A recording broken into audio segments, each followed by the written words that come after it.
Hi there, Sandy here. Welcome to another polymer clay video at my YouTube channel and my blog at keepsakecrafts.net. Today is part 3 in our series on making this wildflower polymer clay votive. In previous videos I've shown you how to do some foliage and 2 types of flowers, and today I'm going to show you 2 more types of flowers. So here's what we've made to date.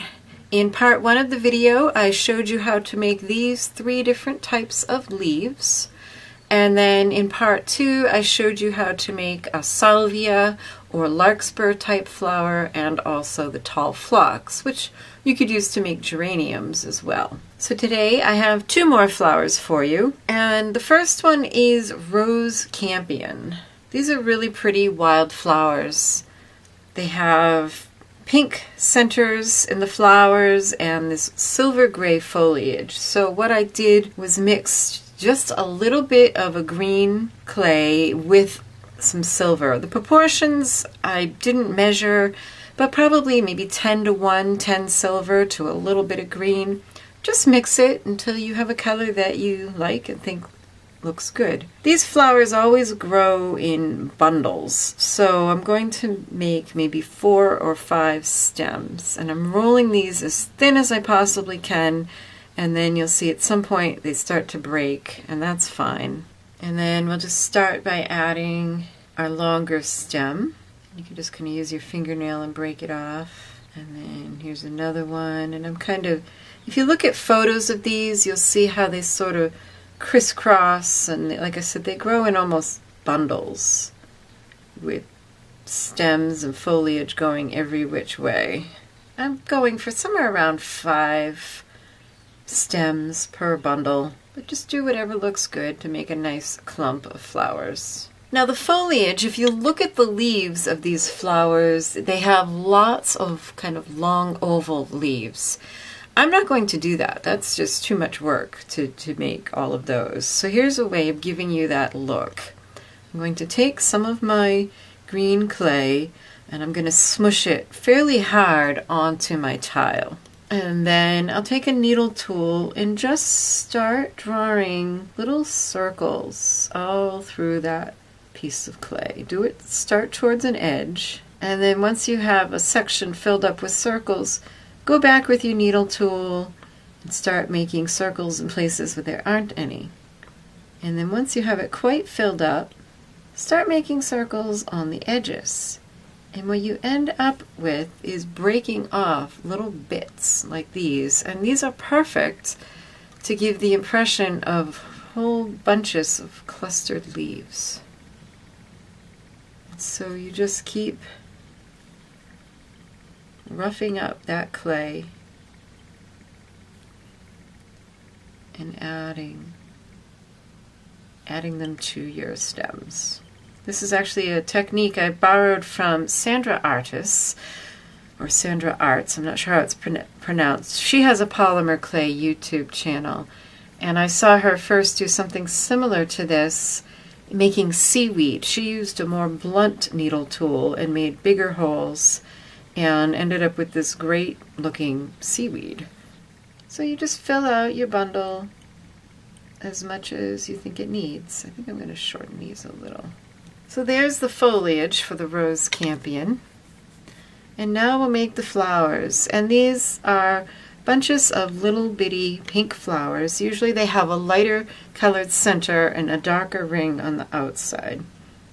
So take your color for your center, and the best way to get little tiny pieces is to roll out a small log and then cut them with a blade.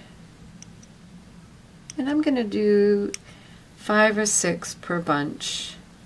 And these are just truly tiny little balls of clay. Roll them into a ball and then lay them on your tile. Leave a little space in between each one. And for the size I'm making, when you take a scrap of paper and flatten it, you should end up with a circle somewhere around 1/8 of an inch in diameter.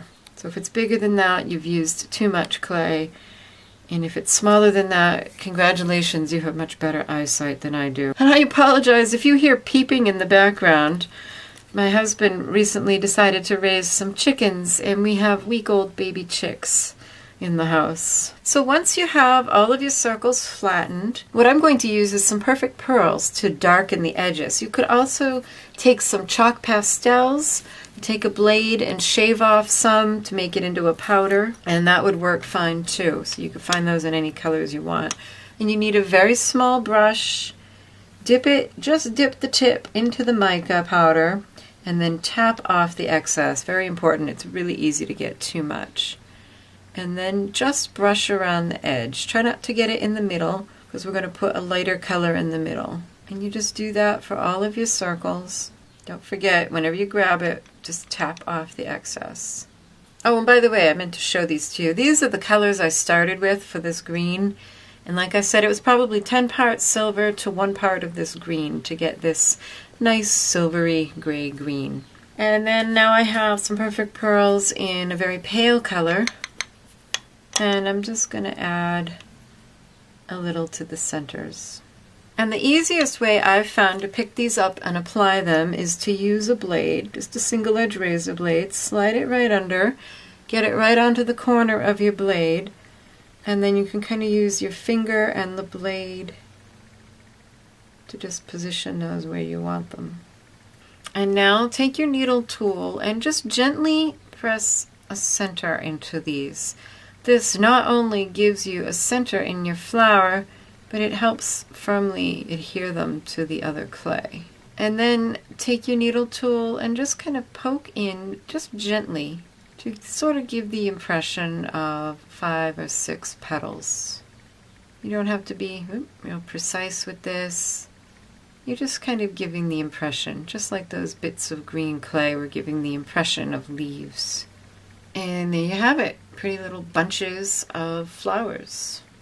Our next flower is a violet or a pansy, which pretty much has the same basic shape. So the first thing I'm going to do is make some leaves, and here I have yet one more green. And this is another one straight from the package. It's Primo's Spanish Moss. It's a nice olivey green. I have this rolled out on the thickest setting of my pasta machine, and I have a little Kemper cutter in a teardrop shape, and I'm just going to cut out 3 for each of my flowers. Use your scrap of paper and flatten that out, and you may lose the point. That's okay. Just take your blade and kind of get that pointed shape back in the leaf. And then you can use either your blade or your needle tool, whichever you prefer, to just make vein lines. And then use your blade again just to scoop them up off the tile. Now violets and pansies are understory plants, so you'll put these a little bit lower. Just put in a grouping of 3, leave some space in between for your flower. Now I found it's easiest to build the violets right on my tile. So for your violets or pansies, you'll need 2 colors of clay. You look at pictures, there's lots of different combinations for pansies and violets. I have a dark purple for 2 leaves and then a lavender for 3 of the leaves, or petals that is. So I'm going to cut 3 of these circles. I'm going to cut 2 and cut 1 more. And this is rolled out on the thinnest setting of my pasta machine. So 3 of each. But one of these I'm going to cut in half and roll into a ball and place on my tile, and that's just going to be a base to build my flower on. And then take a scrap of paper and just flatten it out a little. Now your other petals, the 5 remaining ones, take your scrap of paper and just lightly flatten these out. It just clean up that cut edge and kind of thin out the edges a little. Don't squish these down too hard. And then one of your 3, flatten out a little bit more than the others. So it's just a little bigger than the others. So take your 2 petals and just pinch so that you have a teardrop shape. Just a very gentle touch. And then those go on the circle you prepared. If you need to use your needle tool to help position them, that's fine. Right next to each other. And do the same thing with your 2 other petals, not the one that you squished a little bigger. And then position these one on each side of the first two you put on, right next to it. Okay, and now you can use, again, chalk pastels. Often the centers and violets are black, so you could take a little black pastel and add that. But I'm going to use Perfect Pearls again. I have a nice dark purple here. And again, a tiny brush, dip it in, tap off as much as you can, and then just put a little right towards the center of each of those petals. And then next you'll scoop up that largest one and just barely pinch this one. Don't pinch it too much, just a little, and put that over the two you just put in there. Again, a needle tool is helpful. Right like that. And just a tiny bit of a darker color. Try not to get it right in the center there, because we're going to stick some yellow there and it's difficult for it to stick on top of the mica powder. So more towards the center of the leaf. And now once again, the easiest way to apply this to our votive is to use the blade to slide under it, pick the whole thing up, and place it right on. So then I have a little tiny ball of yellow clay here, and I'm just going to drop that right into the center of the flower, right over that last petal I added. Take my needle tool and just make a line going straight down the center from the top. And that presses your flower onto your vase without squishing any of the petals, and also gives you that shape. And here's my votive, my larger one that I've been working on. You can see the violets and the rose campions placed throughout. I think I've done 5 of each. I may go back later and add some more, but this is a good start. So for links to the tools and materials used in this project, click here to go to the accompanying blog post. Here's another look at the project we're working on. I hope that you enjoyed this project and that you'll give it a try. Be sure to check back next week for one more final flower and how to finish up your votive. Thanks so much for watching Keepsake Crafts videos. If you like this video, please give it a thumbs up and share it with your friends. If you're not already subscribed to my YouTube channel, make sure you do. For 3 new videos every week, I upload on Mondays, Wednesdays, and Fridays. And follow me on Facebook, Pinterest, Instagram, and on my blog. Happy creating. Bye-bye.